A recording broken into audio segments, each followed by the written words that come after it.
एक 5-6 साल का मासूम सा बच्चा अपनी छोटी बहन को लेकर मंदिर के एक तरफ कोने में बैठा हाथ जोड़कर भगवान से न जाने क्या मांग रहा था।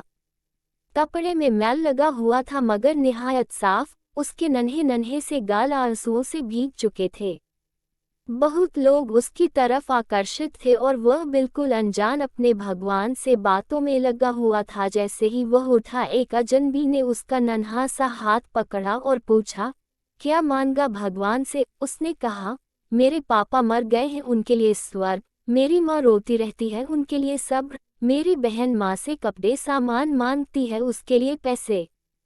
तुम स्कूल जाते हो? अजनबी का सवाल स्वाभाविक सा सवाल था। हाँ जाता हूँ, उसने कहा। किस क्लास में पढ़ते हो? अजनबी ने पूछा। नहीं अंकल, पढ़ने नहीं जाता। माँ चने बना देती है, वह स्कूल के बच्चों को बेचता हूँ। बहुत सारे बच्चे मुझसे चने खरीदते हैं, हमारा यही काम धंधा है।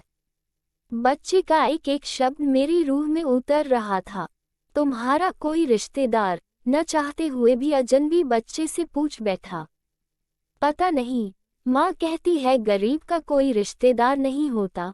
माँ झूठ नहीं बोलती, पर अंकल, मुझे लगता है मेरी माँ कभी कभी झूठ बोलती है। जब हम खाना खाते हैं हमें देखती रहती है। जब कहता हूँ माँ तुम भी खाओ, तो कहती है मैंने खा लिया था। उस समय लगता है झूठ बोलती है। बेटा, अगर तुम्हारे घर का खर्च मिल जाए तो पढ़ाई करोगे? बिल्कुल नहीं, पढ़ाई करने वाले गरीबों से नफरत करते हैं अंकल। हमें किसी पढ़े हुए ने कभी नहीं पूछा, पास से गुजर जाते हैं। अजनबी हैरान भी था और शर्मिंदा भी।